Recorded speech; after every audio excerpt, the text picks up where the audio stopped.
Buenas tardes, ingeniero. Ahorita estoy. Buenas tardes, jóvenes. Buenas tardes.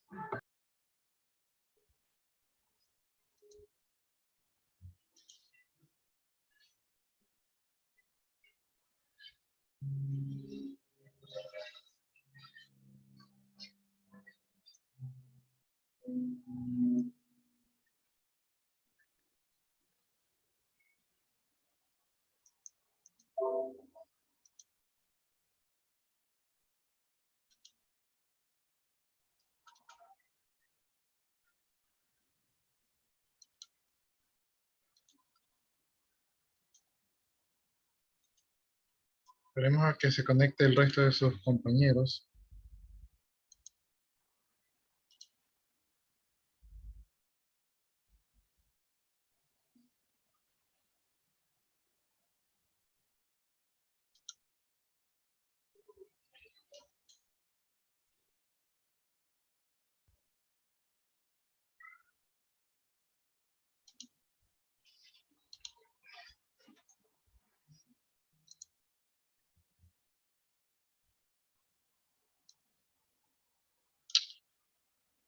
Hasta mientras, echémosle un vistazo al aula virtual. Como saben, esta es la última semana de clase y entonces todos los deberes, ¿verdad? Y todos los temas tienen que ya estar resueltos. Entonces yo ya califiqué todos sus trabajos. Creo que hasta hoy no tengo nada pendiente. Entonces ya está todo calificado.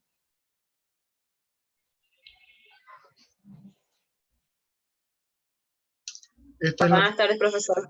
Sí, buenas tardes. Esta es la semana 7, entonces en la semana 7 hay un cuestionario que corresponde al levantamiento de la información. Lo que es el levantamiento de la información sí va en el examen, ¿verdad? O sea, todos los cuestionarios del primer parcial van en el examen. En la semana 8, que es la semana que viene, ya tenemos el examen. El examen tentativamente sería el 12 de agosto, ¿verdad? De 6 a 7. Este horario no está confirmado porque no nos han dado los horarios, pero asumo yo que ha de ser este día, ¿no? Entonces, probablemente si no es a las 6, ha de ser a las 6:30. ¿Sí?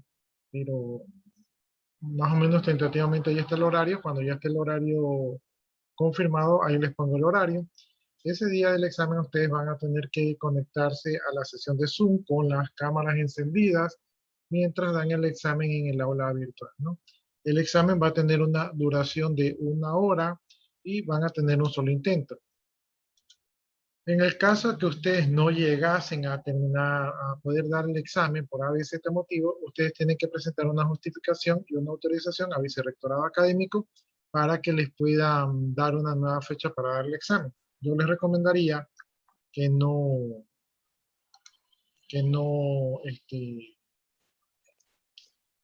no lleguen tarde el día del examen, ¿no?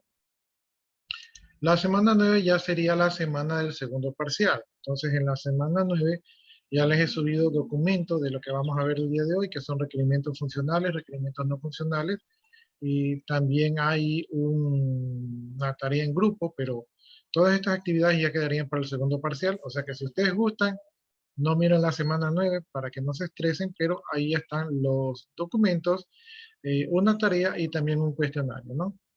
Entonces, me hubiera gustado que este tema entre en el primer parcial, porque luego se les va a acumular muchos cuestionarios en el segundo parcial, pero entiendo yo que la mayoría de los alumnos no quieren más tareas.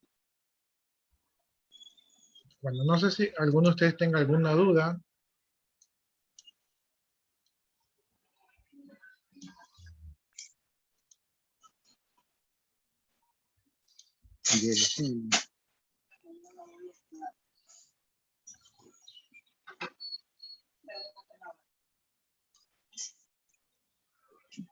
Allá arriba.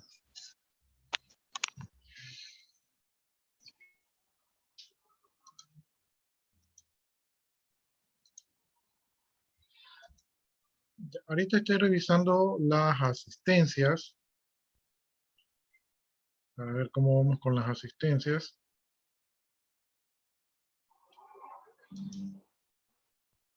Aunque ya no hay mucho que se pueda hacer.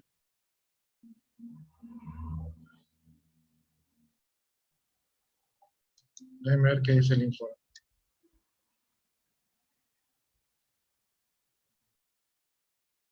Vamos a esperar a que cargue la asistencia.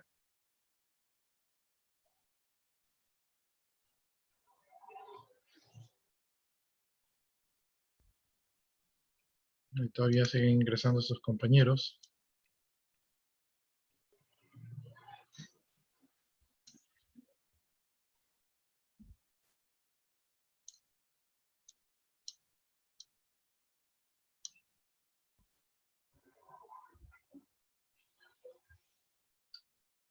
Está un poco lento mi equipo, entonces tengámosle paciencia.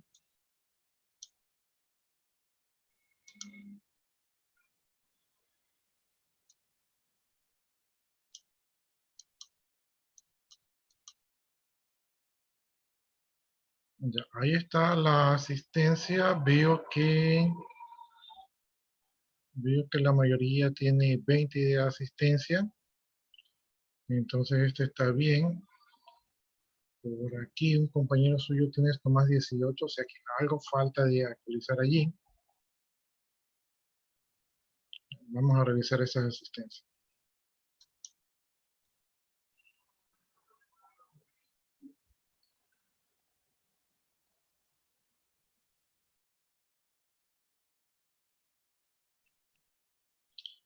Ya, voy a revisar la asistencia del día lunes,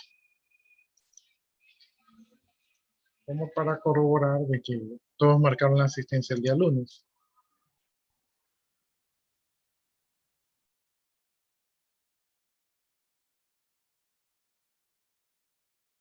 Entonces el día lunes veo que tengo a Delgado Mora. Déjenme ver, Delgado Mora. Delgado Mora. Así está.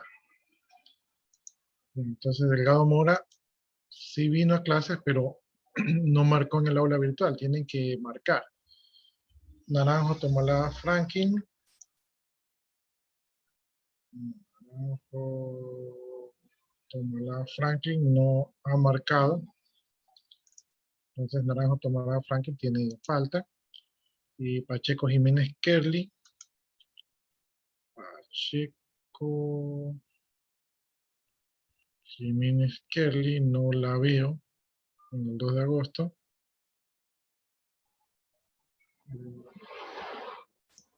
Entonces, como no la veo, quiere decir que tampoco asistió al aula virtual.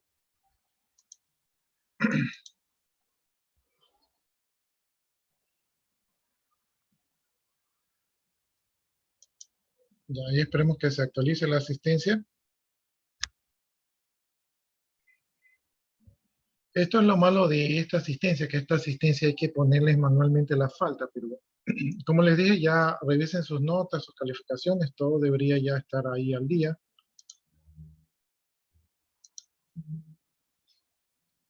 No debería haber problema.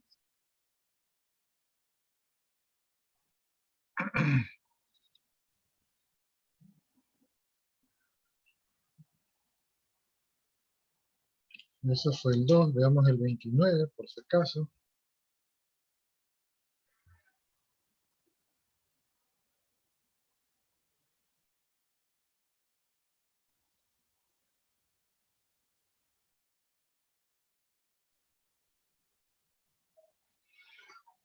Ya, el 29 parece que sí le di mantenimiento, entonces solo faltaba la clase anterior. No se olviden de marcar siempre su asistencia para no tener estos inconvenientes, ¿no? Entonces, solo faltaría a que la clase de hoy todos marquen y ya ahí ustedes podrían revisar el informe de su asistencia.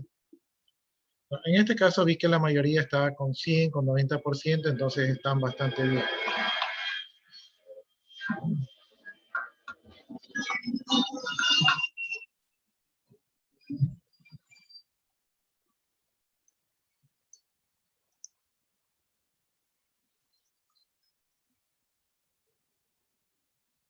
Hoy estamos viendo que la mayoría tiene buenos porcentajes. Todavía falta la asistencia de hoy, pero la mayoría está bien, ¿no? Bueno, acá está su compañera retirada, que obviamente ya tiene falta.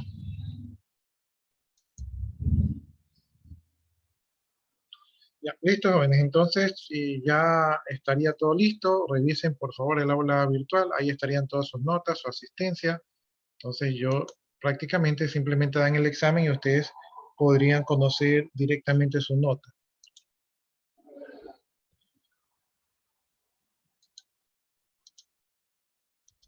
Buenas tardes. Buenas tardes, jóvenes.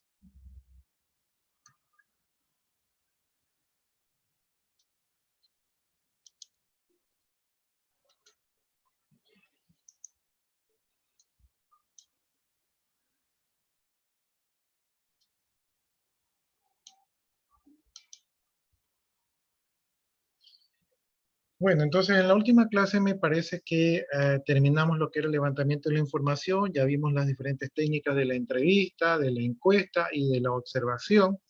Eh, entonces, ahora tenemos que ir a la siguiente fase, que es revisar lo que son los documentos de especificación. En esta parte de los documentos de especificaciones vamos a ver cuáles son los requerimientos funcionales, los requerimientos no funcionales, el alcance del sistema, que siempre es importante, y datos adicionales como son los tipos de usuarios, los permisos, descripción de los módulos y la arquitectura de hardware y software, ¿no? Entonces, vamos a ver qué son los requerimientos. Ya nosotros hicimos un trabajo de levantar información, es decir, de ir donde el usuario para tratar de sacarle la mayor cantidad de información posible. Entonces ya realizamos eso y ahora vamos a entrar a una etapa donde tenemos que hacer el análisis de esa levantamiento de información que ya hicimos, ¿no? Entonces en esta etapa de análisis vamos a investigar, ¿verdad? Cómo funciona el sistema actual, pero ya de una manera descriptiva. Es decir, una vez que ya conocemos los hechos, vamos a tener que seguir investigando para conocer a profundidad cómo funciona este sistema, ¿verdad? Y cuáles son los requerimientos que debe de satisfacer, ¿no? O sea, el sistema anterior, los requerimientos son los que el sistema anterior no hace, que queremos que el nuevo sistema sí haga. La idea de esto de aquí es de que basado en la información que recogimos, nosotros podamos crear un sistema que sea mejor que el sistema actual. Y para poder hacer eso, pues tenemos que conocer muy bien cómo funciona el sistema actual, ¿verdad? Eso no significa que aprobemos, o sea, no significa que el sistema actual funcione bien, pero sabiendo cómo funciona el sistema actual, podemos llegar a entender cuáles son cómo se realizan los procesos, ¿no? Y luego que nosotros conocemos bien el sistema actual, se nos va a hacer más fácil determinar, saber qué es lo que el sistema está haciendo bien y qué es lo que el sistema no está haciendo bien. Déjenme hacer una pausa aquí, porque recién se acaba de procesar un video de la clase anterior. Ahora sí. Bueno, entonces le decía que conociendo el sistema actual, nosotros vamos a saber qué es lo que el sistema actual hace bien y por lo tanto lo vamos a mantener, qué es lo que el sistema actual hace mal, entonces eso debemos de corregir, qué es lo que le sobra, es decir, algo que el sistema tiene pero que realmente no se está utilizando, y qué es lo que le falta, algo que el sistema no tiene pero que los usuarios lo están requiriendo, ¿no? Entonces, básicamente esa es la determinación de los requerimientos, ¿no? Poder determinar qué es lo que le vamos a, o sea, qué es lo que debe llevar al nuevo sistema, ¿verdad? Y qué es lo que le vamos a tener que incorporar al nuevo sistema. Mientras más claros ustedes tengan el funcionamiento del sistema actual, ¿verdad? Entonces mejor van a poder hacer el nuevo sistema. De todas maneras, aquí va a ser importante que conozcan cómo funciona el sistema actual. ¿Cuál es el problema que se puede presentar si ustedes no hacen un buen levantamiento de información y no hacen una buena definición de los requerimientos del sistema? Los problemas que se podrían presentar son que cuando ustedes comienzan a trabajar, en este caso ya el diseño y el desarrollo del nuevo sistema, cuando ustedes no tienen datos correctos, ¿verdad? Cuando terminen el nuevo sistema, no van a obtener un sistema que satisfaga las necesidades de los usuarios. ¿Sí? Entonces, va a ser importante que ustedes tengan claro, ¿verdad? Cuáles son los requerimientos, porque basado en los requerimientos, ustedes van a poder realizar el nuevo sistema, ¿no? Entonces, va a ser importante que sus datos sean verídicos. Entonces, si hay requerimientos que están inciertos, como dice aquí, requerimientos inciertos quiere decir que no están bien especificados, no se sabe con certeza qué es lo que debe hacer el nuevo sistema. Y si no se está muy seguro de lo que hace el nuevo sistema, entonces pues lo que se va a producir es que se va a crear un sistema que no va a funcionar, ¿no? Yo, por ejemplo, me he dado cuenta que a los alumnos les pasa esto de aquí, bastante con los deberes. Yo a veces pido unos deberes y yo trato de ser muy específico en lo que les estoy pidiendo a los usuarios, perdón, en este caso ustedes los alumnos, y a veces cuando reviso los deberes me doy cuenta que los alumnos hacen cualquier otra cosa o se confunden o a veces hacen por cumplir y realmente no cumplen lo que se les ha pedido, ¿sí? Entonces, así como los alumnos cuando no entienden bien qué es lo que el profesor les está pidiendo, realizan unos deberes que no sacan la mejor nota, asimismo cuando ustedes hacen un sistema, pues pueden llegar a hacer un sistema que realmente el usuario no esté contento o no esté satisfecho con lo que es capaz de hacer ese nuevo sistema, ¿no? Entonces, se deben de evitar el levantamiento de requerimientos que no sean muy precisos para no obtener como resultado un sistema mal hecho. Uno de los primeros diagramas que ustedes ven cuando ustedes están estudiando informática, ¿verdad? Es el diagrama del procesamiento de la información. El diagrama del procesamiento de la información es bien sencillo. Ustedes tienen 3 bloques. Lo que es la entrada, lo que es el proceso y lo que es la salida, ¿no? Entonces tienen entrada, proceso y salida. Y como ustedes tienen estos tres bloques de cómo se procesa la información, resulta que si ustedes, y esto es una premisa de todos los programadores, si usted al sistema le mete basura como entrada, cuando digo basura me refiero a datos incorrectos, ¿verdad? Entonces el proceso va, por más bueno que esté hecho el proceso, ¿verdad? Lo que genera el proceso va a ser una información equivocada. Por ejemplo, si el sistema calcula mi edad el día de hoy, ¿verdad? Y yo para la edad pues le pongo, qué sé yo, mi año de nacimiento, pero resulta que mi año de nacimiento se lo pongo equivocado, no hay manera de que el sistema me calcule la edad correcta si yo le ingresé el año de nacimiento equivocado. Entonces, asimismo, si ustedes están en un proceso donde hacen el levantamiento de los requerimientos para luego desarrollar el sistema para finalmente tener un sistema funcional, si el levantamiento de los requerimientos no es el correcto, ¿verdad? Obviamente el proceso, por más buena voluntad y técnica que se le ponga, va a generar un producto que no va a cumplir con lo que está esperando el cliente, ¿no? Y en muchos casos, ¿verdad? Y esto no es inventado, sino que esto ocurre en la vida real. En muchos casos, cuando el cliente ve el producto final, realmente se decepciona y es un proyecto fracasado, ¿no? Y se puede arreglar, algunos de ustedes dirán, no, pero lo arreglamos ahí rapidito. Sí, se puede arreglar, pero ya se causó una mala impresión y obviamente también hubo un desperdicio del dinero y del tiempo y de los recursos.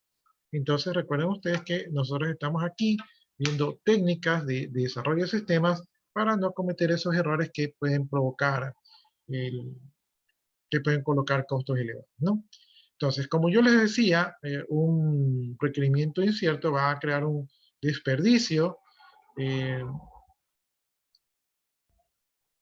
Si el trabajo que el analista de sistemas realizó está basado en opiniones, entonces se habrá desperdiciado lo que es el tiempo y el dinero, ¿no?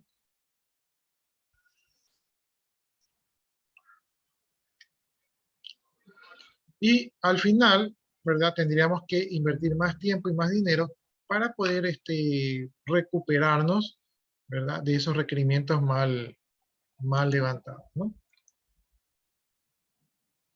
Bien, para comenzar a hacer el levantamiento de los requerimientos, obviamente tenemos una información que fue el levantamiento de la información que realizamos previamente, pero ahora sobre toda esa información, pues tenemos que ver cómo podemos construir los requerimientos del sistema, ¿no?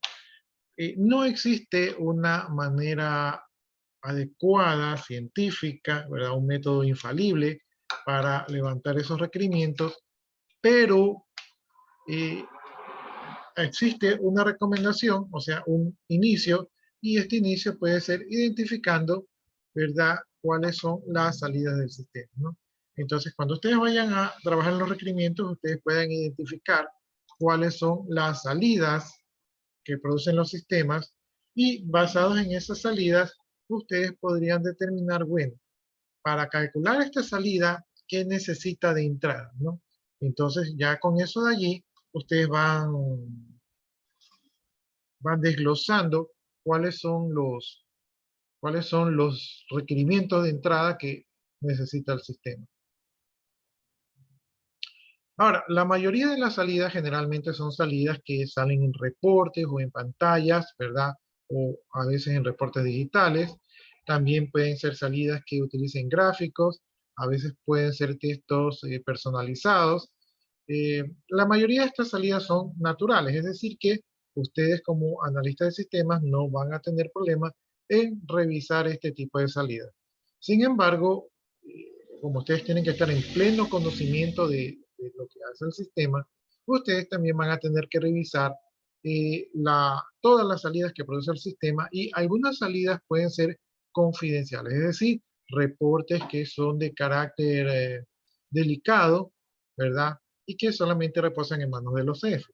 En este caso, ustedes llegan a la empresa y generalmente se les da todas las facilidades para que ustedes puedan revisar estos datos de aquí, ¿no?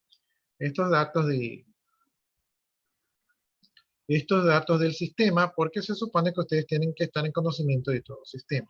Ahora, como estos datos suelen ser delicados, en muchas ocasiones, como cuando ustedes están involucrados en estos proyectos, se firma un acuerdo de confidencialidad en el cual ustedes se comprometen a no divulgar la información, ¿verdad?, de esta empresa que están laborando, ¿no? Entonces las empresas también, pues, se cubren, se cuidan de este tipo de cosas.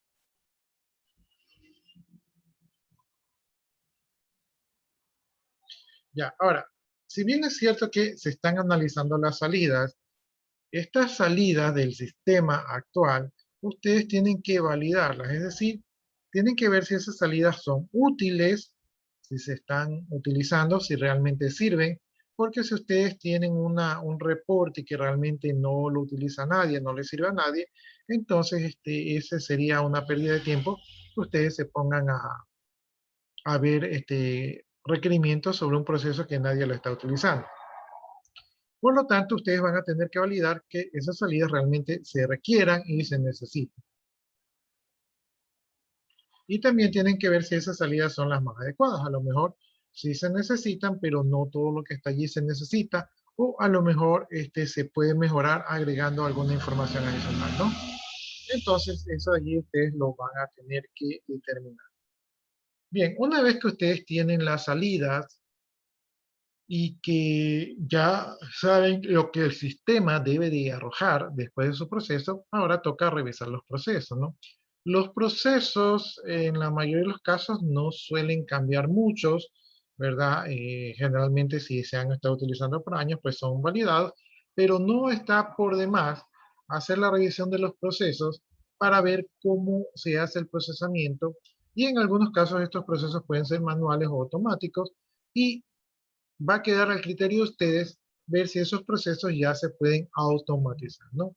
La idea de un sistema de información es que automatice todo el proceso de la información. Entonces, si ustedes pueden automatizar un proceso, pues en buena hora.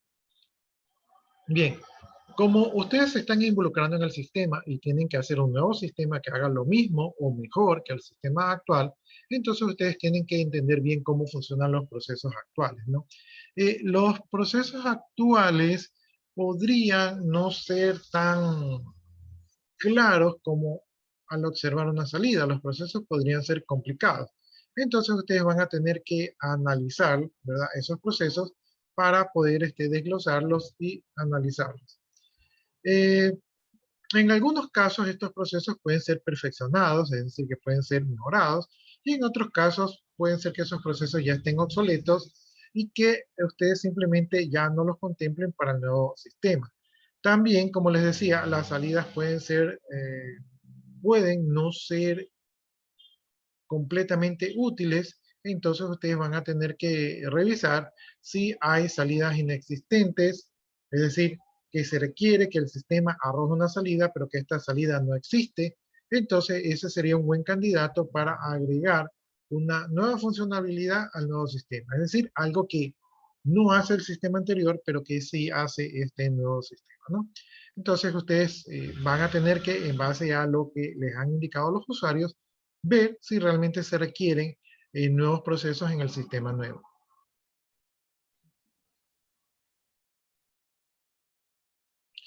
Ya, hay procesos que son un poco más básicos y hay procesos que son más complicados. En este caso, ustedes van a tener que concentrarse en los procesos que son más delicados y generalmente estos son los que son más complicados o que utilizan cálculos complicados y estos son los que van a tener que dedicarle un poquito más de tiempo para garantizar que estos procesos se realicen de manera adecuada. Bien, una vez que se ha revisado las salidas y los procesos, pues ahora hay que revisar las entradas. Entonces, hay que ver si en el sistema actual, ¿verdad? O bueno, tal vez no hay que ver si en el sistema actual, pero hay que tener claro cuáles son todas las entradas que se van a necesitar para que el nuevo sistema pueda cumplir con el proceso mejorado, ¿verdad? Y que arroje la salida deseada, ¿no? Entonces, aquí ya entramos a analizar las entradas de información. Generalmente las salidas, ¿verdad? Esas salidas que analizamos al principio son las que van a ayudar a determinar cuáles son los datos de entrada. Porque muchas de esas salidas simplemente es el dato de entrada, ¿verdad? Que sirve como salida, ¿no? Entonces, si tenemos algo en las pantallas o reportes de salida, y obviamente eso tiene que ingresar al sistema por algún lado y ese lado tiene que ser la entrada. Sí, bueno, aquí nos habla, por ejemplo, que datos como son nombres, domicilios, teléfonos, generalmente van a la salida directamente sin algún tipo de proceso. Pero también tenemos otros datos que van a ser resultado de cálculos que se hacen con la entrada, ¿no? Como por ejemplo los totales o la suma de productos o los valores calculados como cantidad por precio, etcétera, etcétera, ¿no? Bien, en algunas ocasiones vamos a ver que se ingresan datos al sistema, pero que estos datos simplemente se los ingresa por tradición, ¿verdad? Pero que no se los utilizan en las salidas.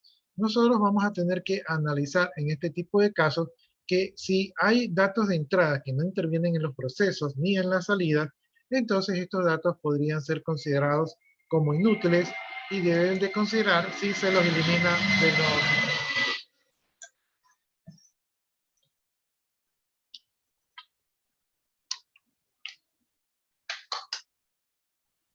Entonces ustedes van a tener que ver si todos los datos de entrada se van a utilizar. Tienen que tener un poquito de cuidado con esto de aquí. Tienen que tener cuidado con un poquito con esto de aquí, porque algunos datos que se utilizan en la entrada para un usuario pueden ser inútiles y no se utilizan para ese usuario, pero puede por allí haber otro usuario que sí lo necesite y que sí sea útil. Por lo tanto, ustedes sí tienen que estar bien seguros si realmente los datos son innecesarios o no. Bien, una manera para poder analizar las entradas son esos formularios que ustedes tomaron, ¿verdad? Todas esas hojitas que ustedes levantaron cuando están haciendo el levantamiento de la información, todas las fotos o diseños de pantalla del sistema actual, ¿verdad?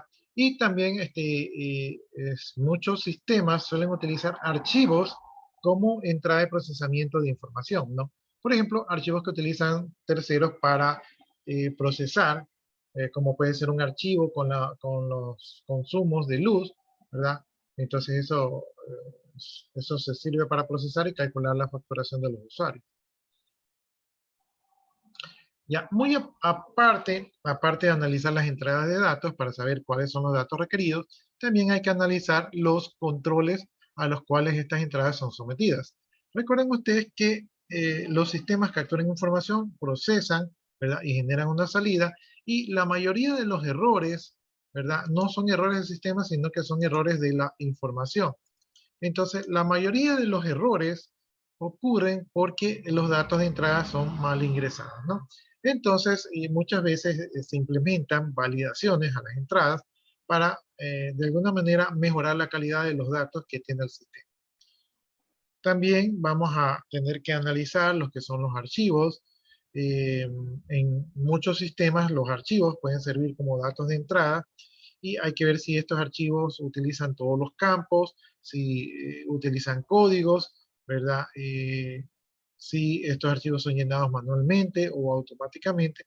Entonces son informaciones que van a ser relevantes para poder incluir estos procesos en el nuevo sistema de información.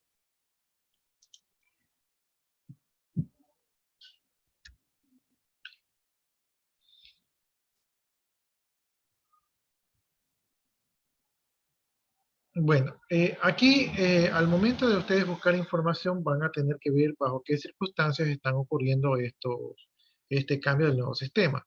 A veces las circunstancias pueden ser sencillas, como que de repente quieren un nuevo sistema porque tecnológicamente hablando el sistema anterior ya está obsoleto, u otras veces el cambio del sistema se debe a cambios radicales, como por ejemplo que la compañía tiene un nuevo producto o una nueva fórmula o un nuevo mecanismo de, no sé, de marketing, en el cual necesitan un soporte informático nuevo, ¿no? Entonces, hay cambios que pueden ser sencillos, ¿verdad? Y hay otros cambios que pueden ser muy drásticos. Bien, generalmente los usuarios, cuando estamos en las entrevistas y cuando conversamos con ellos, nos suelen dar muchas diferencias con respecto a cómo debería ser el nuevo sistema, y entonces ustedes como analistas de sistemas tienen que estar con la mente abierta para poder escucharlos y en base a lo que ellos están manifestando, determinar cuáles son los requerimientos adicionales del sistema, ¿no? Entonces, estén prestos a escuchar, pero ojo, que no porque el usuario lo pida, usted lo tiene que hacer, sino que usted tiene que pasarlo por un filtro. No, esto que me pide el usuario realmente es útil, realmente aporta a los objetivos de la organización, o esto que me pide el usuario realmente no vale la pena gastar tiempo y recursos en lo que él está pidiendo, ¿no? O es un capricho de solamente de su usuario. Entonces tienen que ver si realmente lo que nos pide el usuario es válido o no es válido. Hay que escucharlo, pero no hay que hacerle caso en todo lo que nos dice, porque el usuario, como no conoce la parte acá de la informática, a veces puede sugerir cosas que están fuera de lugar. Entonces, hay que pasarlas por un filtro, ¿no? También hay que hacer un análisis de la información. Para hacer el análisis de la información, existen herramientas que se pueden utilizar. Entre estas herramientas tenemos los cursogramas, tenemos tablas de decisión, tenemos lenguaje estructurado, diagrama de flujo de datos, diccionario de datos, diagrama de sistema, etc. Entonces, existe un sinnúmero de herramientas que nos pueden ayudar a analizar la información. El tema de analizar la información va a ser para determinar si hay información que se puede conservar, mejorar o eliminar, porque nosotros, si vamos a hacer un nuevo sistema, no queremos que el nuevo sistema arrastre los errores del sistema anterior, ¿verdad? Tampoco queremos que el nuevo sistema se llene de basura. Si hay una información que ya no es necesaria, que ya no es útil, nosotros podemos decidir no integrarla al nuevo sistema, ¿no? Entonces, eso de allí también tenemos que ver. Ahora, si hay campos nuevos que se necesitan, tal vez deberíamos incluirlos, ¿verdad? Según lo que el nuevo sistema vaya a hacer, ¿no? Entonces, esto entra también en la fase de análisis, donde tenemos que decidir si tenemos que agregar o quitar algo con respecto a la información. Este análisis de la información se aplica para todos los aspectos del procesamiento de la información, como son las salidas, procesos, entradas, archivos y las circunstancias. No, las circunstancias también juegan un papel importante porque según las circunstancias pueden cambiar las cosas. Por ejemplo, en esta pandemia, en el 2019, las circunstancias que fue la restricción de movilidad y la mayoría de las empresas cambiaron sus modelos de negocios a ventas por internet, carritos de compra y marketing digital. ¿No? Incluso hay una fuente corriente de utilizar influencers para marketing y ese tipo de cosas porque esto genera tráfico. ¿Sí? Entonces son cosas que ustedes deberían de considerar.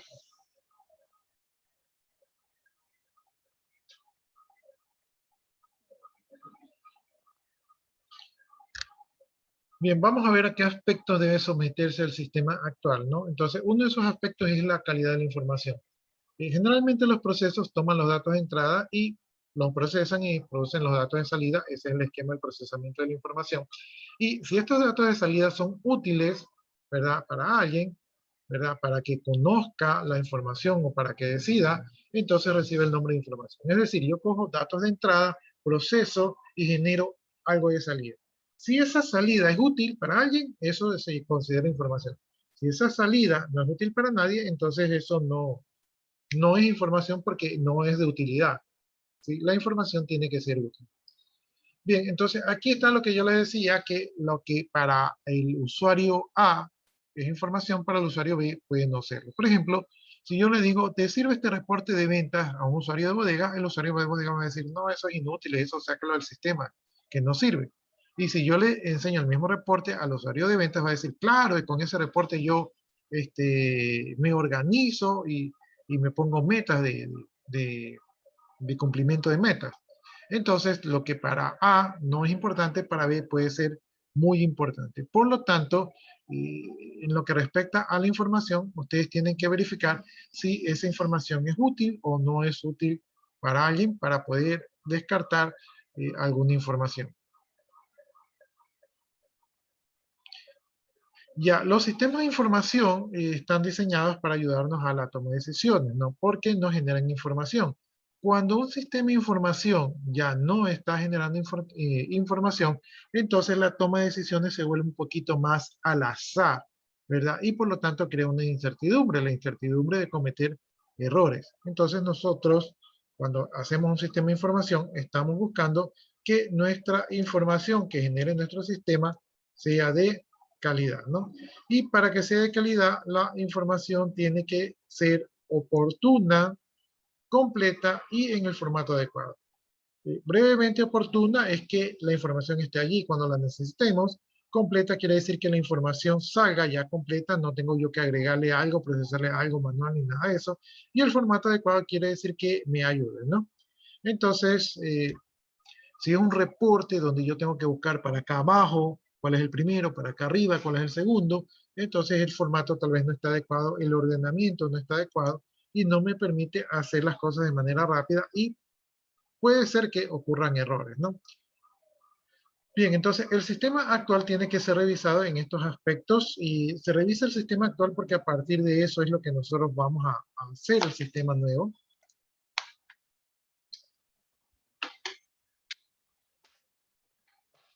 Entonces vamos viendo la oportunidad. La oportunidad es que el usuario obtenga la información cuando la necesita, ¿no?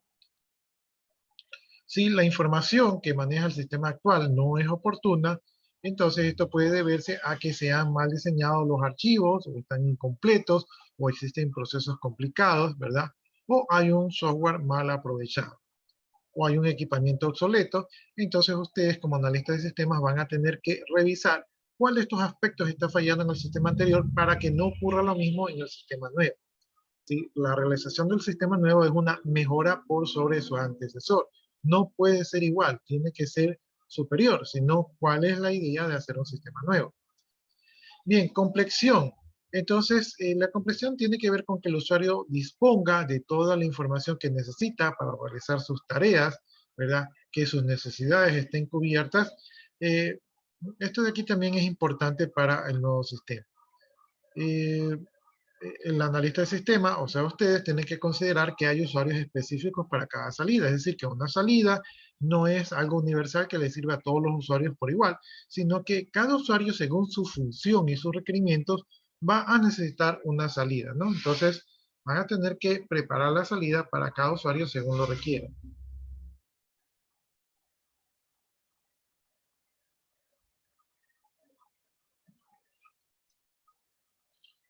Ya, una cosa que suele ocurrir es que en vez de que el sistema ayude a los usuarios se adaptan a las salidas del sistema completando con pluma o con papelitos o con formularios o haciendo cálculos manuales. Entonces, esto no es lo que se espera de un sistema de información. Un sistema de información tiene que facilitar la vida y no hacerle la vida más complicada a un usuario, ¿no?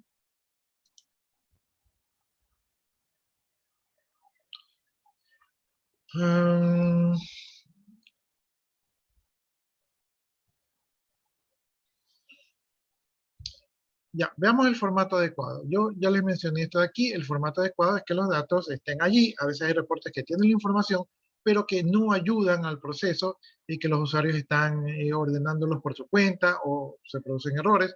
Entonces, un formato adecuado va a ser un formato que va a ser útil al usuario así tal y cual como sale, ¿no?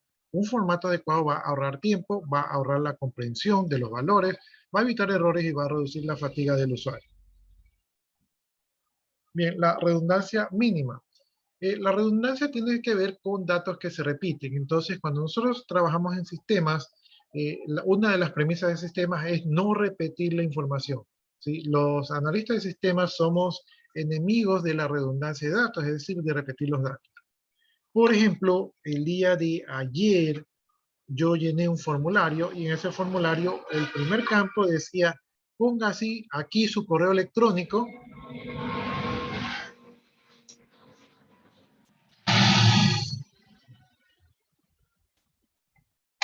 El primer campo decía, ponga aquí su correo electrónico y más abajo decía, ponga aquí su email. Si ustedes son los analistas de sistemas y ustedes les piden, saque un reporte para hacer un proceso que le envíe correo a los clientes, ¿verdad? ¿Cuál utilizan ustedes? ¿El que dice correo electrónico o el que dice email? ¿Qué pasa si son parecidos, pero hay un carácter diferente? ¿Qué pasa si son diferentes? Entonces son muchas complicaciones que se pueden crear porque no existe, porque existe redundancia de datos, ¿no? Entonces, cuando nosotros trabajamos y diseñamos sistemas, siempre tratamos que los datos no se dupliquen, ¿no? Y esto aplica específicamente para el almacenamiento de datos. Ya ustedes van a ver en base de datos que existen las reglas de normalización y una de las reglas de normalización es evitar la redundancia de datos. Una buena manera de evitar la redundancia de datos es utilizando códigos, ¿sí? Entonces, a veces donde se almacenan los datos, es mejor guardarlos con códigos porque el código no cambia, el código es un número secuencial. Entonces, yo soy Jorge Alvarado, yo soy el código número 1, y si mañana me cambio de nombre, ya no me registra en el sistema como Jorge Alvarado 2, ¿verdad? Con código 9, sino que van a mi código número 1 y me cambian el nombre y el sistema sigue trabajando. Entonces hay datos que no deberían de cambiar, pero la realidad es que a veces cambian, como el teléfono, el nombre, incluso la cédula, ¿verdad? Y para evitar este tipo de problemas, mejor es codificar, ¿no? La mejor manera, un código secuencial, ¿verdad? Para registrar el elemento que se desea registrar y de esa manera evitar que más adelante se puedan duplicar los códigos.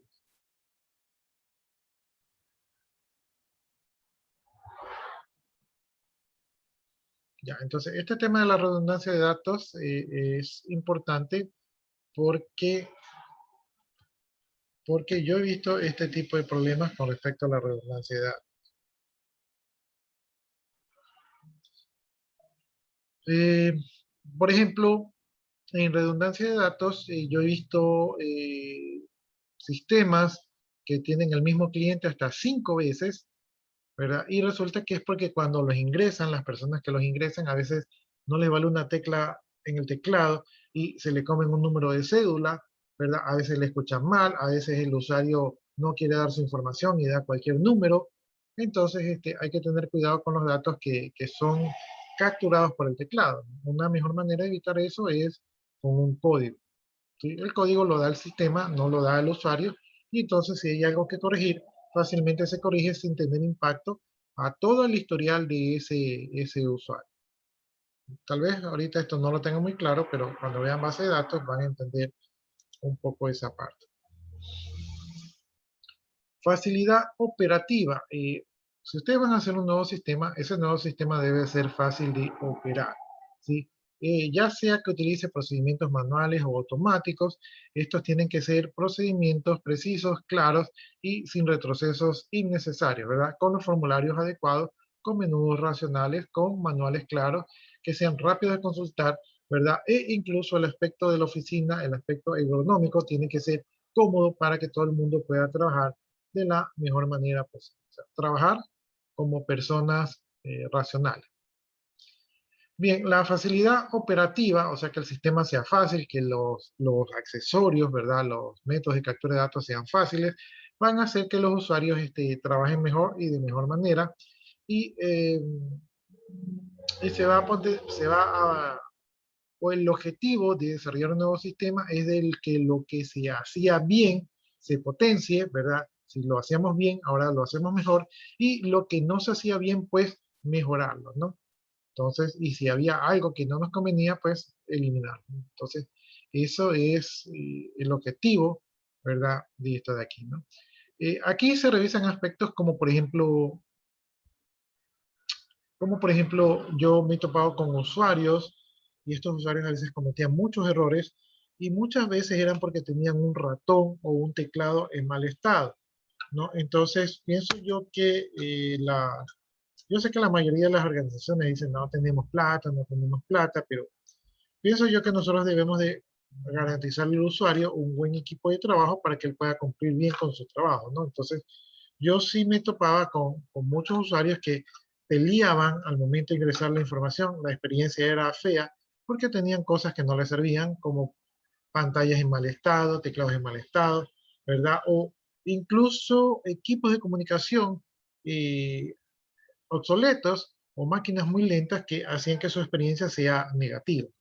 Entonces ustedes en el diseño de su sistema tienen que contemplar también esos aspectos de la comodidad del usuario, ¿no? Entonces ustedes tienen que exigir, generalmente los jefes no les hacen caso, pero ustedes tienen que dejar por escrito qué es lo que se necesita para que el sistema funcione bien, ¿no? Así el día de mañana, si hay algún problema con el sistema o con algún usuario que cometió algún error, ustedes dicen, bueno, yo les dije aquí que necesitaban un equipo nuevo, ¿verdad? Con tal capacidad de procesamiento, ustedes no compraron, entonces, ¿cómo pueden esperar que si no compran lo que el usuario necesita, funcione como debería de funcionar?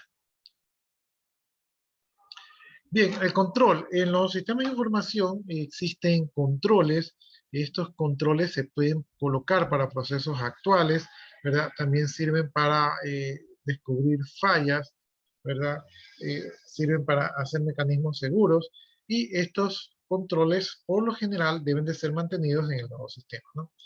Yo no sé si les mencioné que había un sistema que permitía a los vendedores ponerse ventas y luego la anulaban, ¿no? Entonces, allí faltaba un control, ¿no? Entonces, si yo voy a hacer un nuevo sistema, este nuevo sistema tiene que ser por lo menos igual que seguro que el anterior, ¿sí? O sea, no puede ser que el nuevo sistema tenga una debilidad en cuanto a los controles y que de repente no se pueda,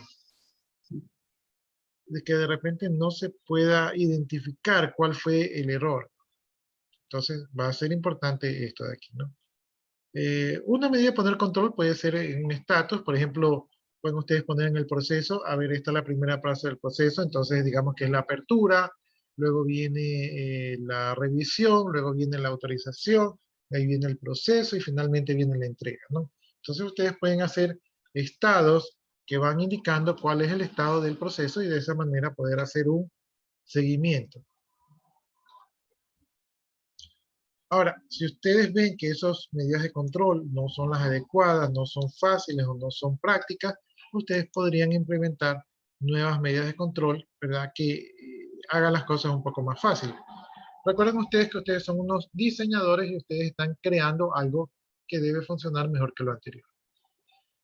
También hemos visto que así como hay controles en los procesos, también deben haber controles en los datos, ¿no? Ya mencionamos anteriormente que la entrada de datos es donde se produce la mayor cantidad de errores humanos. Entonces nosotros podemos definir que para los datos podemos definir códigos, ¿verdad? En vez de escribir Guayaquil, que lo escriban con mayúscula, que lo escriban con minúscula, o que lo escriban con i latina, o que lo escriban en completo o abreviado, nosotros mejor presentamos una tabla con códigos, ¿verdad? Y es más fácil escribir el código de Guayaquil, que podría ser, no sé, el 10, ¿verdad? Que tengan que escribir Guayaquil y que lo escriban diferente, ¿no? Entonces, una tabla de códigos puede ayudar a eliminar los errores en la información, los rangos también. Por ejemplo, si yo voy a poner la edad, yo no voy a poner una edad negativa, ¿verdad? Ni tampoco voy a poner una edad de, qué sé yo, de 100 años. Entonces, podría yo poner una edad de 18 a, qué sé yo, a 50 años para evitar los errores. Entonces, si algún usuario se equivoca colocando la edad, ya con el rango habría menos probabilidad de que se equivoque, ¿no? También podemos poner los dígitos verificadores. Anteriormente les dije que yo he visto sistemas que tienen 5 veces el mismo cliente con diferentes cédulas. Entonces, el uso de un dígito verificador podría ahorrarnos, ¿verdad?, para ingresar esos datos que tienen que ser verificados, como por ejemplo la cédula. También tenemos el tema de la integridad referencial. La integridad referencial es una de las características de la base de datos. Ustedes lo van a ver cuando ya vean base de datos. Pero la integridad referencial se refiere a lo siguiente. Si yo voy a vender, por ejemplo, un producto, ¿verdad? Ese producto tiene que existir en la tabla de productos. Yo no puedo vender un producto que no existe en la tabla del producto. ¿Por qué? Porque si yo saco un reporte de ventas, de todas las ventas del día, y ese producto no está en la tabla de productos, yo no voy a poder conocer la descripción de ese producto. Entonces, yo sé que vendí un producto, ¿verdad? Tal vez tengo ahí el precio al que se vendió, pero no sé qué vendí, ¿no? Entonces, la integridad referencial lo que hace es que dice que no puedes poner un registro de una tabla, ¿verdad? No puedes utilizar el código de un registro de una tabla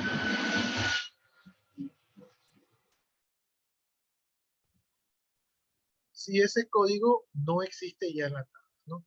Es algo así como que yo no puedo mandarle deberes a ustedes si ustedes no están ya registrados en el sistema, ¿sí? Entonces, si ustedes están aquí en clase y no están registrados en el sistema, entonces ahí tenemos un problema de integridad referencial. Es decir, tenemos un alumno el cual está asistiendo a clases, pero que cuando sea ponerle las notas, no le puedo poner las notas porque no existe en el sistema. Entonces, así mismo es la integridad referencial. Se refiere a utilizar códigos que existan en las tablas principales, porque si no ha sido ingresado en las tablas principales, no se debería de utilizar, ya que esto podría tener consecuencias y errores futuros difíciles de resolver. Bien, entonces estos controles de datos lo que buscan es reducir los errores que se pueden producir al ingresar información al sistema y de esta manera garantizar que los procesos, ¿verdad?, que calculan los datos sean más controlados.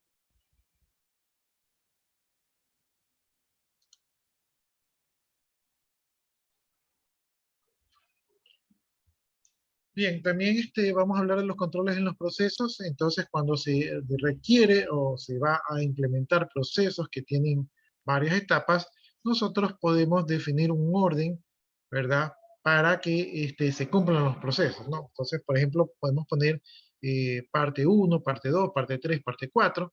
Entonces, sabemos que si el proceso está en la parte 3, no puede pasar a la parte 5 si antes no ha pasado por la parte 4, ¿no? De esa manera nosotros podemos en nuestros diseños prevenir controles en los procesos para que los procesos no vayan a ir incompletos, ¿no? Bien, una parte de estos son, por ejemplo, no sé si han visto los formularios. En el caso de ustedes dicen, a ver, está inscrito, entonces un check en está inscrito. Se matriculó, ya se matriculó. Tomó clase, ya tomó clase. Entonces, esos vistos que se suelen poner en los formularios es una especie de control de que se está pasando por todas las etapas de los procesos, ¿no? Y eso también se puede hacer a nivel interno para ir controlando si los procesos van cumpliendo todos sus objetivos. Ya, entonces ahí habla que esos controles se pueden hacer internamente mediante una tabla que lleve el control de los procesos.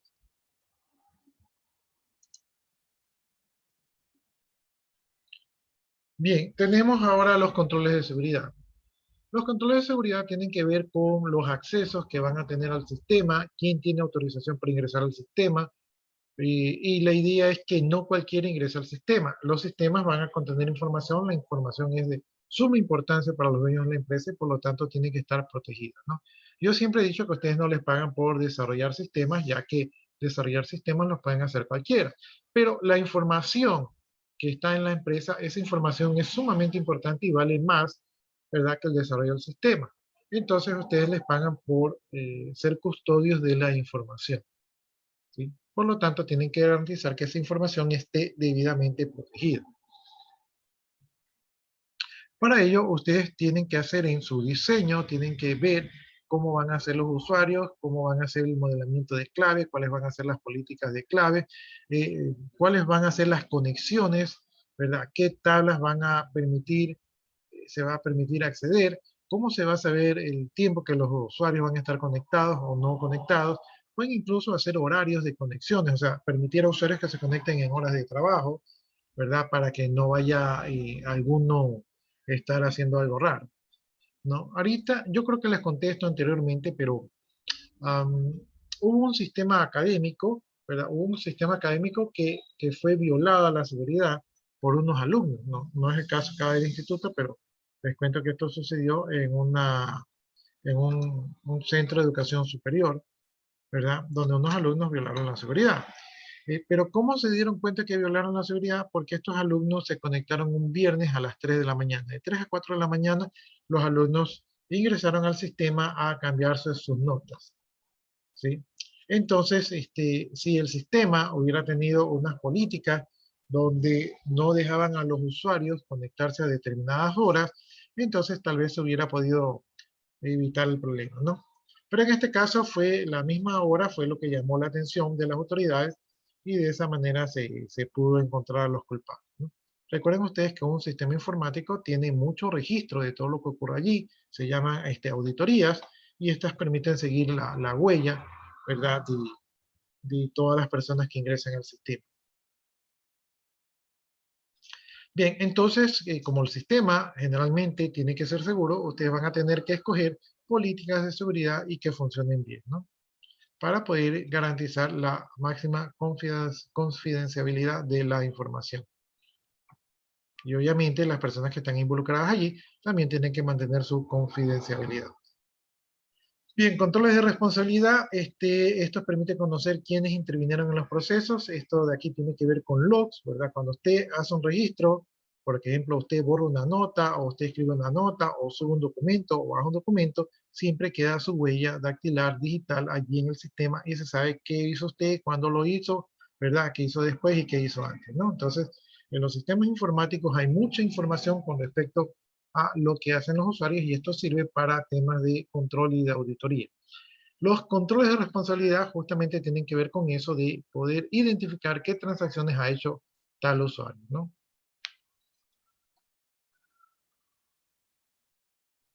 Ya, esto también se aplica a los manuales, ¿verdad? Los manuales generalmente se ponen las iniciales de la persona que escribió el manual o se pone una nota o un sello, ¿verdad?, de las personas que dio la autorización. Así se sabe un poco quién autorizó, ¿verdad?, o quién está dando visto bueno para que se realicen las cosas.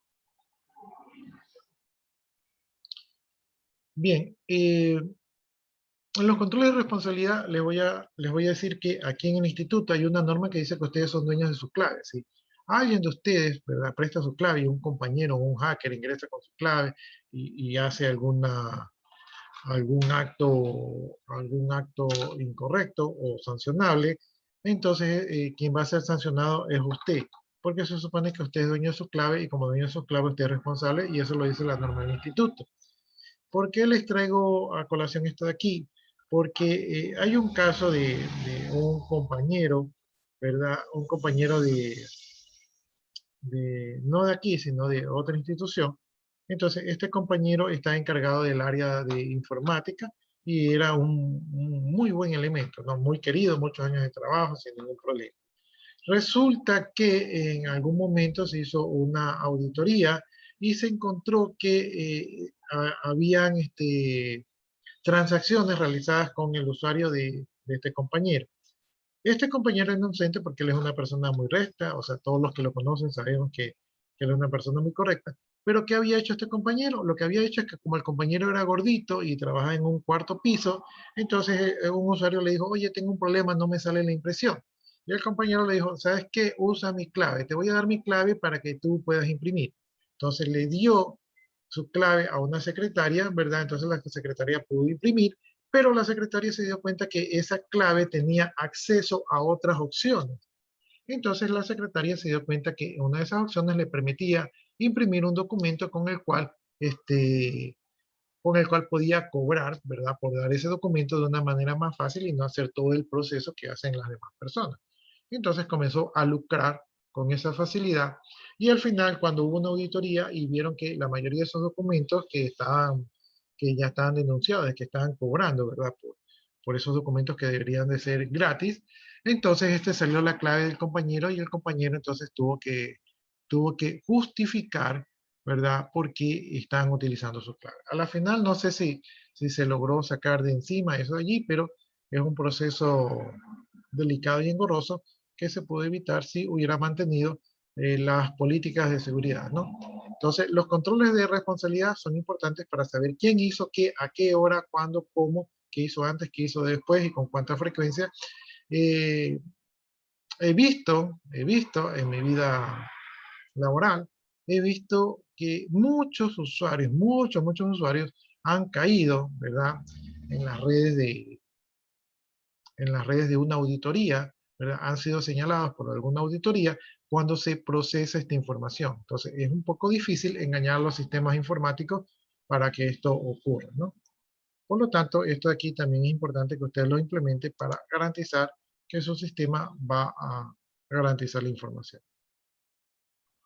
Bien, tenemos también controles de autenticidad, así como en los documentos, pues hay logos, hay firmas, hay sellos, ¿verdad? Para garantizar la identidad de los documentos.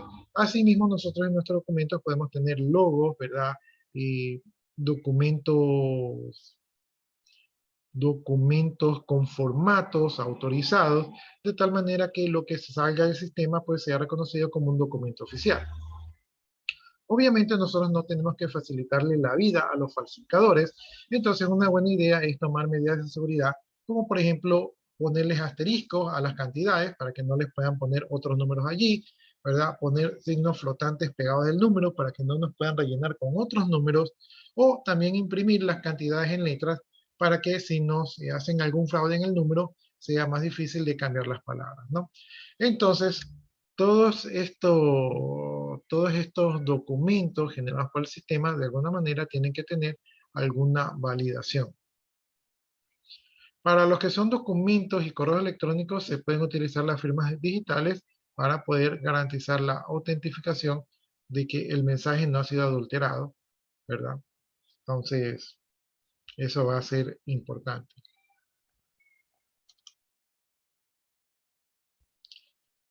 Bien, controles de funcionamientos. Estos de aquí van a comprobar las actividades que el sistema funcione correctamente, ¿verdad? No son parte esencial del sistema, o sea, no forman parte de los procesos del sistema, sino que más bien trabajan como una auditoría. Generalmente estas auditorías se utilizan en las etapas de prueba, ¿verdad? Y lo que se hace es que se somete al sistema a datos de pruebas, algunos correctos y algunos incorrectos, para ver cómo se va a comportar el sistema, ¿no? Generalmente en esta etapa de aquí hay que ser muy meticuloso, ¿verdad? Hay que tratar de probar el sistema con todas las combinaciones posibles y circunstancias posibles para que no quede ninguna situación sin probar, ¿no? Lo que se trata aquí es de encontrar fallas, de provocar fallas en el sistema para que estas fallas sean después identificadas, ¿verdad? Y corregidas. ¿Sí? Una manera también de probar los sistemas es darles el sistema o un piloto al sistema a los usuarios, asesores, clientes, proveedores, a todos los que trabajen con el sistema o los que tengan que ver con el sistema para que ellos, basados en su experiencia, pongan todos los casos posibles y de esta manera validar el sistema que no tenga fallas. Hay un punto importante aquí. Aquí, en este caso, estos controles de funcionamiento se hacen en la etapa de prueba y el sistema no está en producción. Encontrar fallas antes que el sistema salga en producción es una buena política, porque una vez que sale a producción, una falla puede salir muy costosa, ¿no? Les digo yo que una vez modificado un sistema de caja, ¿verdad? Y el sistema de caja no estaba rebajando el inventario y yo no me di cuenta, y entonces puse ese sistema sin hacer las pruebas, puse ese sistema a producción. Por suerte alguien se dio cuenta y pude yo reversarlo. En la misma hora pude revisar todos los movimientos y no hubo muchos movimientos y los pude revisar todo de manera correcta, ¿no? Entonces me salvé, pero de todas maneras, si yo hubiera hecho las pruebas, no hubiera pasado esa experiencia. Bien, otro aspecto que tienen que ustedes ver es la eficiencia y la eficacia, ¿no? Entonces, un sistema tiene que ser eficiente, ¿no? Entonces, si ustedes realizan el proceso, ¿verdad? Si su sistema realiza el proceso, eso quiere decir que su sistema, ¿verdad? Es eficaz, ¿verdad? Pero si su sistema realiza el proceso y lo realiza en el tiempo más corto y utilizando la menor cantidad de recursos, entonces su sistema es eficiente, ¿no? Entonces queremos sistemas que cumplan lo que tienen que hacer, ¿verdad? Y que al mismo tiempo lo hagan de la mejor manera. Y para ponerles un ejemplo, pues les comento la historia de un administrador de base de datos que hizo un proceso para una empresa grande de aquí, del país. Entonces él hizo un proceso y él fue eficiente, ¿verdad? Mejor dicho, él fue eficaz porque él hizo un proceso que procesaba mucha información, ¿verdad? Y al final el proceso hacía lo que tenía que hacer, o sea, fue eficaz, el proceso funcionaba, ¿sí? Pero demoraba 6 horas. Entonces, después de él vino otro administrador de base de datos y este administrador de base de datos revisó el proceso, ¿verdad? No le pareció que se demorara 6 horas, entonces revisó el proceso y el proceso lo logró reducir a 6 minutos o 5 minutos, o sea, a un par de minutos. Entonces, el segundo administrador de base de datos no solamente fue eficaz, sino que también fue eficiente. O sea, logró hacer que funcionara el sistema como el primero, pero lo logró hacer en menor cantidad de tiempo. O sea, el proceso demoró menos. Entonces, ustedes hagan sistemas que funcionen, pero no solamente que funcionen, sino que funcionen bien, ¿verdad? En todos los aspectos. Entonces, su sistema nuevo tiene que ser eficiente. Bien, hasta allí, jóvenes. Hasta allí, ¿alguna pregunta sobre todos estos aspectos que hemos revisado?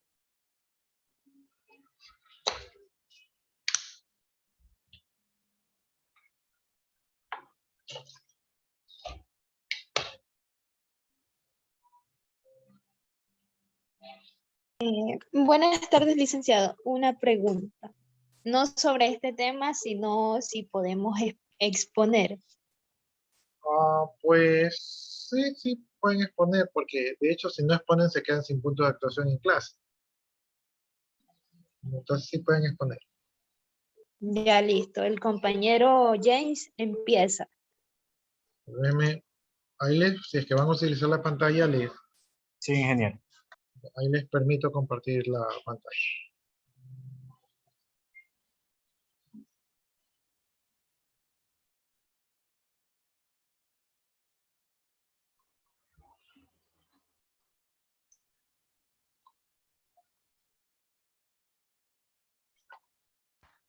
Ya, ingeniero.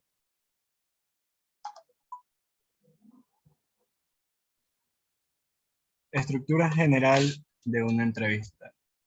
Suponga que lo han contratado para el desarrollo de una solución informática y a su equipo de trabajo se le asignó la tarea de determinar los problemas que presenta un sistema actual y los requerimientos para el nuevo sistema. Determinar soluciones para el problema en el sistema operativo de la empresa. Vamos con las preguntas que son: ¿cree usted que está capacitado para utilizar un sistema operativo? 2. ¿Qué tiempo tarda en ejecutar el sistema? 3. ¿Qué tiempo lleva utilizando el sistema. 4. ¿Qué tiempo tiene trabajando con el sistema? 5. ¿Por qué considera importante mejorar el sistema? A continuación, mi compañera va a continuar con las otras preguntas.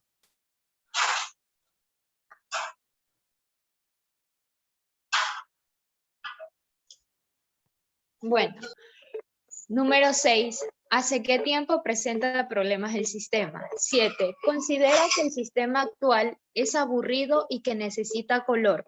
8. ¿Cuándo fue el último mantenimiento del sistema? 9. ¿Cuál es la opinión de los demás usuarios acerca del sistema? 10. ¿Desearía corregir el sistema o crear un sistema nuevo? Cierre. Muchas gracias al señor Víctor Miguel Remache Briones. Gracias. La estructura del reloj de arena empieza con preguntas generales, en medio con preguntas más específicas y al final con preguntas generales nuevamente. Gracias. Ya, ahí pónganse la actuación en clase. Creo que yo revisé ya este deber de aquí. A mí me dio la impresión que se utilizó una estructura de pirámide. Me pareció que las primeras preguntas eran un poco más cerradas. Me pareció, no. Puede ser que lo haya interpretado mal.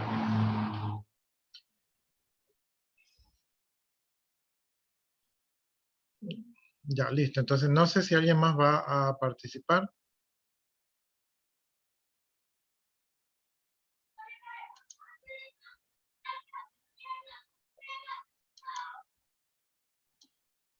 Ya, bueno, ahí pónganse entonces la actuación en clase.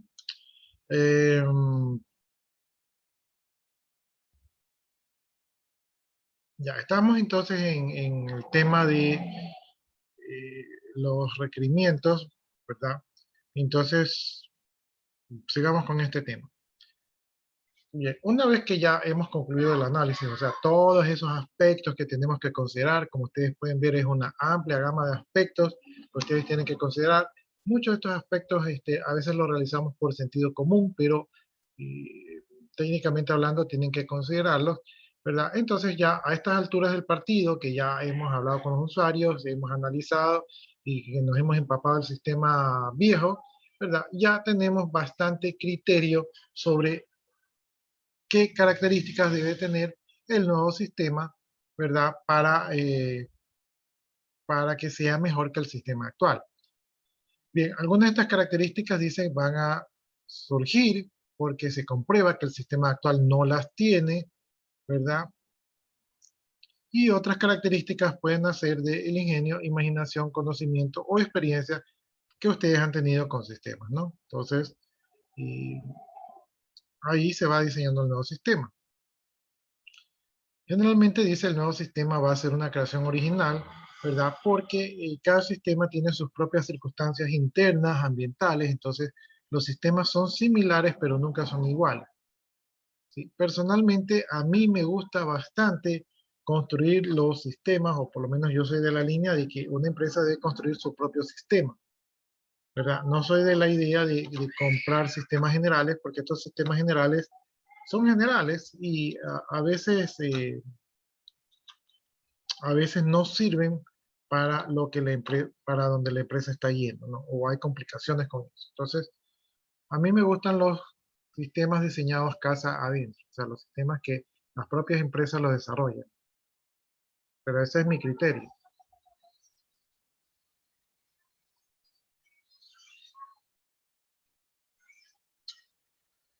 Bueno, entonces cuando vamos ya a plantear el nuevo sistema, pues obviamente ese nuevo sistema va a requerir nuevas características. Entonces, esas características van a tener que ser definidas y eso se conoce como la definición de los requerimientos y esa definición de los requerimientos tiene que ver con esto de aquí, ¿no? Cuando el cliente solicita que se desarrolle un sistema, tiene algunas nociones de lo que debe hacer. Generalmente, el gerente de la empresa o el dueño de la empresa no le dijo, venga acá, joven, venga, ¿sabe qué? Haga su nuevo sistema. No, el gerente de la empresa le va a decir, mire, yo creo que tengo un problema, siempre la gente se me queja del sistema y yo quisiera un sistema que me permita sacar estos reportes de venta porque es lo que yo necesito para tomar decisiones. Entonces, el usuario, en este caso el usuario que lo contrató o los usuarios, los primeros usuarios que tienen un poquito más de información al respecto, estos usuarios ya tienen alguna idea de lo que el sistema nuevo debería de hacer, ¿no? Entonces, por allí ya usted ya va definiendo sus requerimientos, que los propios usuarios le dicen, mira, yo quiero que el sistema haga esto. Bien, una vez que ustedes han hecho el levantamiento de la información, ¿verdad? Y ya están empapados de cuál es la cultura que hay en la organización, qué lenguaje utilizan, entonces ustedes ya entienden lo que los usuarios necesitan para satisfacer sus necesidades. Por lo tanto, ustedes ya han averiguado cuáles son los requerimientos del sistema, ¿no? Entonces tienen lo que les dieron los usuarios, ¿verdad? Y luego lo que ustedes investigaron a través de los mismos usuarios, ¿sí? Bien, es por esto que este nuevo sistema, ¿verdad? Generalmente tiene un propósito y es un propósito que generalmente se lo expresa con que el sistema debería hacer, ¿no? Entonces, un requerimiento podría ser, el sistema debe permitir mostrar ayuda, ¿sí? Ese puede ser un requerimiento. Bien, finalmente tenemos que el objetivo de todo el análisis que ustedes han hecho de la información levantada, ¿verdad? Es para poder determinar los requerimientos y generalmente un requerimiento es algo que va a permitir solucionar un problema, ¿no? Entonces, cuando yo pido que el sistema haga tal cosa es porque yo tengo un problema que el sistema me va a ayudar a resolver. Bueno, aquí tenemos finalmente que dice que un requerimiento es una característica del sistema o una descripción, ¿verdad? De algo que el sistema es capaz de hacer con el objeto de satisfacer el propósito del sistema, ¿verdad? O de lo que nos pida un usuario. Aquí tenemos en esta diapositiva un versus entre el requerimiento versus el diseño. Entonces dice aquí que los requerimientos definen el qué, ¿verdad? O sea, el requerimiento es el problema del sistema, ¿no? El qué. Y el diseño tiene la solución, ¿verdad? El cómo, ¿verdad? Entonces el requerimiento es el sistema debe mostrar ayuda, ¿verdad? Entonces el problema es de que debe mostrar ayuda y el diseño tiene que ver cómo muestra la ayuda. De repente el diseño dice la ayuda la muestra con F1, entonces esa sería la solución. Bien, dice aquí, durante el análisis de los requerimientos no se consideran descripciones específicas de la implementación como requerimientos a menos que el cliente lo pida, como por ejemplo base de datos, lenguaje de programación, etc., ¿no? Entonces, cuando hacemos el análisis de los requerimientos, lo que dice aquí es que no nos preguntamos en qué lenguaje lo vamos a hacer, en qué base de datos lo vamos a hacer, cómo vamos a establecer las comunicaciones. O sea, no nos interesa esa parte técnica porque al usuario tampoco le interesa esa parte técnica. Eso lo vamos a definir después. Lo que nos interesa es ver qué quiere el usuario que haga el sistema. Ahora, si el usuario nos dice, ¿sabe qué? Es que yo manejo todo en SQL y quiero que el nuevo sistema también maneje una base de SQL para mantener la compatibilidad, allí sí el cliente o el usuario nos está pidiendo un requerimiento específico. Generalmente los usuarios no hablan ni de lenguaje, ni de comunicaciones, ni velocidades, ni almacenamiento, ni nada de eso, pero sí lo hace, ¿verdad? Es porque nos está pidiendo específicamente que solucionemos ese problema, ¿no? Entonces, si no nos los dice, no nos preocupamos, y si nos los dice, entonces quiere decir que es un requerimiento. Ahora, si no los dice, hay que ver por qué no los dice, porque si es un usuario que dice, ¿sabe qué? Yo vi en TikTok que se puede hacer un sistema con lenguaje C, entonces hagan el sistema en lenguaje C. Entonces ustedes se ponen a analizar y ustedes dicen, bueno, el lenguaje C no es lo más apropiado para esto de aquí. Entonces ustedes le explican al usuario que ese requerimiento no va a ser considerado porque no tiene peso, ¿sí? Entonces ustedes no tienen que hacer exactamente lo que dice el usuario, sino que tienen que entender si ese requerimiento tiene algún peso específico, ¿no? Pero si el gerente del sistema le dice, ¿sabe qué? Yo voy a contratar otros módulos y por lo tanto quiero que se maneje en la misma plataforma porque yo ya tengo las licencias de Microsoft y no quiero invertir en más licencias ni en otros productos, ahí yo tengo descuento, entonces ahí ya les está haciendo un requerimiento específico en el cual lo que les ha manifestado sí tiene peso.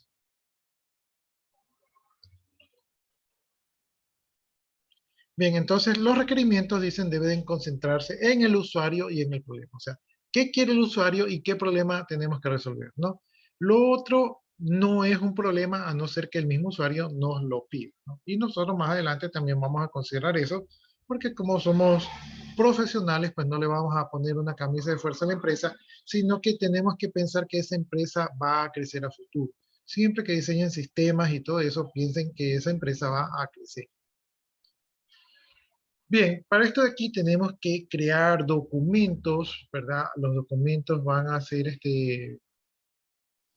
los documentos van a ser formales, entonces vamos a tener los requerimientos de usuarios.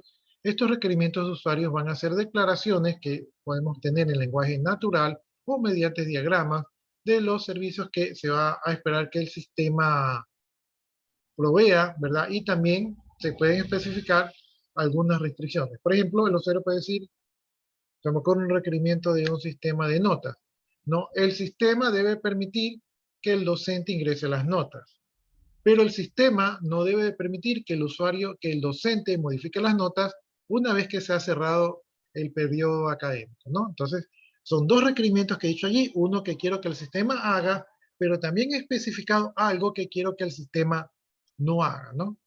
Entonces, ahí son dos requerimientos, uno con lo que quiero que haga y uno con lo que quiero que no haga. Entonces, requerimientos que indiquen lo que quiero que no haga el sistema son válidos, ¿sí? Porque lo contrario, ¿cómo sabe el programador que no lo tiene que hacer, ¿no? Los requerimientos del sistema, dice, establecen con detalle los servicios y restricciones del sistema, o sea, deben de ser bien claros en cuanto a lo que se espera del sistema. Aquí ya tenemos que ser formales. Este documento de los requerimientos del sistema, algunas veces denominado especificación funcional, debe ser preciso. Este sirve como contrato entre el comprador del sistema y el desarrollador de software. Los requerimientos del sistema es un documento muy importante para ustedes porque si ustedes tienen alguna disputa legal, algún malentendido con el cliente, recurren a este documento de aquí para ver. Por ejemplo, si en los requerimientos dice debe de realizar una pantalla de facturación, ¿verdad? Y si al final del proyecto el cliente no ve una pantalla de facturación, entonces el cliente le va a decir, oye, me hace falta una pantalla de facturación. Y ustedes le van a decir, no, no hace falta. Entonces venimos a los requerimientos del sistema y si ahí dice que sí va a una pantalla de facturación, entonces tenemos que hacer caso, porque ahí está, o sea, los requerimientos del sistema es lo que nosotros vamos a hacer con ese sistema. Entonces ahí tiene que estar todo bien claro. Ahora, si el usuario al final dice, ¿sabe qué? Necesito un reporte, necesito un reporte de ventas por hora, ¿verdad? Entonces usted dice, no, eso no está contemplado. Y el usuario, sí, yo quiero un reporte de ventas por hora, si no, no te pago.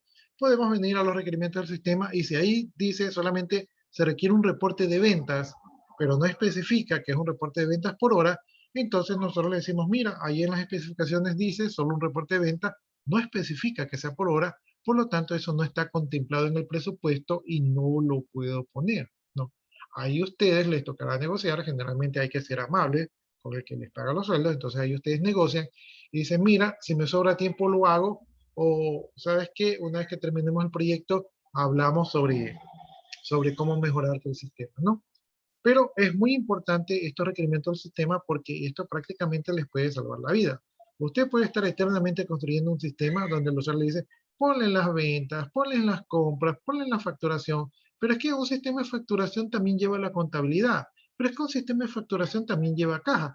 Pero ¿cómo va a ser un sistema de facturación que no lleve inventario? Pero si es obvio que es una multiempresa, también hay transferencias. Entonces, el usuario, el cliente puede seguir agregando y agregando, agregando trabajo, una fila de trabajos interminables, ¿verdad? Y ustedes no van a saber cómo decirle que no, ¿verdad? A no ser que tengan por escrito y bien claros los requerimientos del sistema. Por lo tanto, este es un documento sumamente importante para todos ustedes. Bien, los requerimientos se clasifican en requerimientos funcionales y requerimientos no funcionales, ¿no? Entonces, los requerimientos funcionales son las declaraciones de los servicios que va a proveer el sistema. Es decir, yo quiero que el sistema tenga la pantalla de mantenimiento de productos, ¿verdad? Ese sería un requerimiento funcional.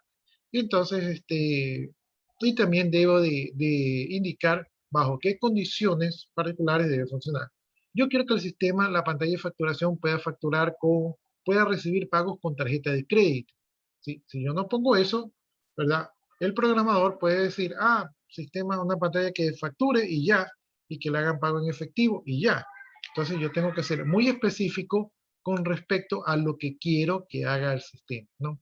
Y los requerimientos no funcionales son restricciones de servicios o funciones que no ofrece el sistema, ¿verdad? O mejor dicho, son requerimientos que no están especificados, pero que tienen que ver con otros aspectos como pueden ser tiempo, ¿verdad? Tiempo de proceso o estándares que se utilicen en el sistema, ¿no?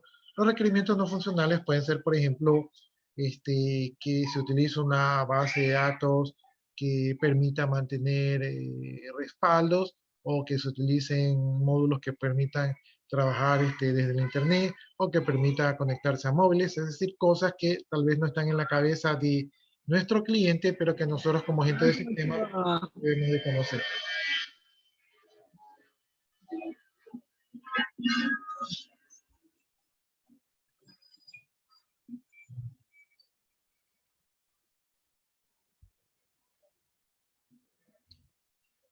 Bien, los requerimientos funcionales, como ya les dije, pues estos deben de ser muy claros y muy completos con respecto a lo que se espera del sistema, ¿no? Eh, tiene que, tienen que la mayoría de los requerimientos funcionales tienen que tener la complexión, es decir, que todo lo que esperábamos que haga el sistema tiene que estar allí definido, ¿sí? O sea, nuestro nuevo sistema se va a basar en esto de aquí, entonces todo lo que esperamos que haga el sistema tiene que estar aquí plenamente definido. Yo no puedo dejarlo a medias o incompleto o asumir que el programador va a entender, ¿no? Todo tiene que estar bien claro aquí. Y otra característica de los requerimientos es que no tienen que haber funciones contradictorias. Por ejemplo, si un usuario me dice yo quiero un reporte de ventas y otro usuario me dice yo no quiero un reporte de ventas, no podemos satisfacer a los dos. O sea, tiene que haber una misma línea. O los dos quieren reporte de ventas o los dos no quieren el reporte de ventas, ¿no? Entonces no pueden existir requerimientos contradictorios. Ya, entonces estos son los requerimientos funcionales. Ya, como les expliqué anteriormente, los requerimientos funcionales a veces también indican lo que no debe hacer el sistema. Por ejemplo, yo les hablé anteriormente que les decía que el sistema no debe permitir la modificación de la nota una vez que está cerrado el periodo académico. Eso sería algo que no debe hacer el sistema y está claro, ¿no? Porque un programador puede decir, como nadie me dijo, yo pensé que sí podía modificar. Entonces, esas cosas tienen que estar claras. Bien, como ya lo hablamos anteriormente, la inexactitud de las especificaciones de los documentos pueden causar problemas al momento de desarrollar el software y puede salir un software que no satisface las necesidades del usuario. Generalmente, cuando nosotros no hacemos especificaciones claras, concretas y precisas, el desarrollador se va a ir por el camino más fácil. Es decir, el desarrollador va a hacer lo más sencillo, lo más simple.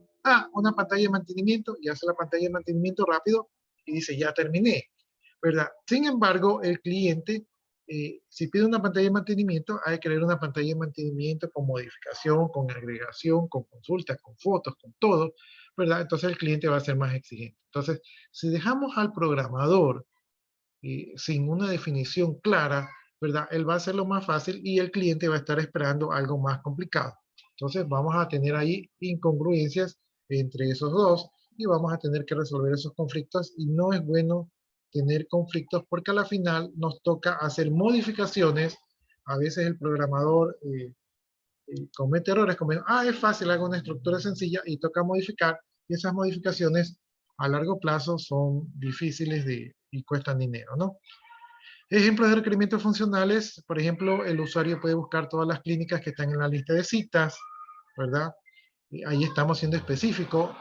El usuario puede buscar en todas las clínicas de la lista de citas, entonces estamos siendo muy específicos, eso no lo podríamos adivinar si no está escrito.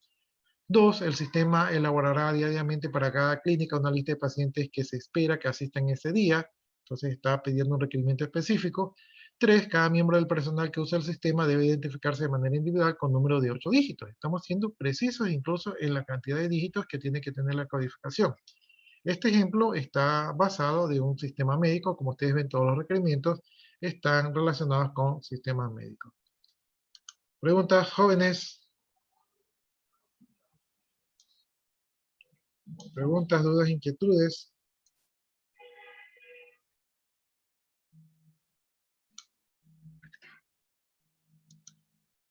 Profe, disculpe. ¿Podría exponer en la siguiente clase? Es que iba a exponer, pero no encontraba el archivo, por lo que estoy conectado en el teléfono. Se me hace un Bueno, poco difícil. no puedes poner la siguiente clase porque la siguiente clase tenemos el examen y habíamos quedado que una vez que damos el examen ya no miramos atrás. Entonces ya no puedes poner, a no ser que quieras poner ahorita, rápida y brevemente, ya no tendría otra oportunidad. Ya reviso si encuentro el archivo, por favor. Tienes que exponer en 1 minuto porque nos queda 1 minuto de clase. Por eso les decía que expongan a tiempo, que no se confíen porque después se les iba a hacer más complicado. ¿Hasta qué hora está habilitada la lección? La lección está habilitada toda la semana. Ustedes pueden dar la lección hoy, mañana, el sábado, el domingo, el lunes, el martes, pero creo que tenemos examen el día miércoles del lunes siguiente, me parece, ¿no? Ese horario es tentativo, ¿no? Entonces, yo lo que les dije es que hasta antes del día del examen. Yo les recomiendo que den la lección hasta máximo el domingo, porque probablemente el domingo yo ya revise, ¿verdad? Por última vez todas las cosas pendientes. Una Ya, profe, consulta, pero, profe. profe, Bueno, sí, sí. voy a exponer sobre modelo de síntesis automática. En la anterior clase no tuve la oportunidad, pero ahora voy a hacerlo. Se define el sistema utilizando el lenguaje formal. La implementación es automática, asistida por el ordenador. La documentación se genera de forma automática. El mantenimiento se realiza por sustitución, no mediante parches. El proceso, la ERS se refina en unas especificaciones formales detalladas, expresadas en notación matemáticamente. Los procesos, diseño, implementación y pruebas se reemplazan por procesos basados en transformaciones donde las especificaciones se forman refinadas. Ya póngase rapidito la actuación en clase allí para... Aquí en el chat. Y ahí en el chat. Si no, yo me olvido.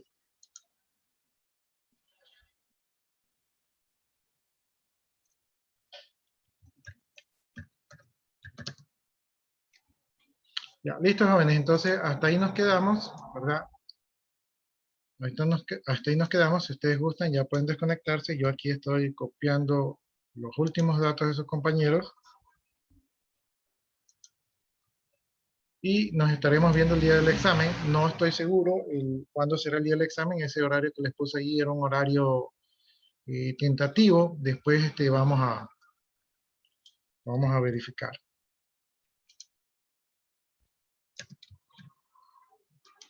Ya, bueno, en parte, pues muchas gracias y nos estamos viendo el día del examen, ¿no? Recuerden el día del examen aquí por Zoom, cámara prendida, ¿verdad? Y van a estar grabados y tienen un horario, ¿no? Entonces el examen no se va a mover de ese horario.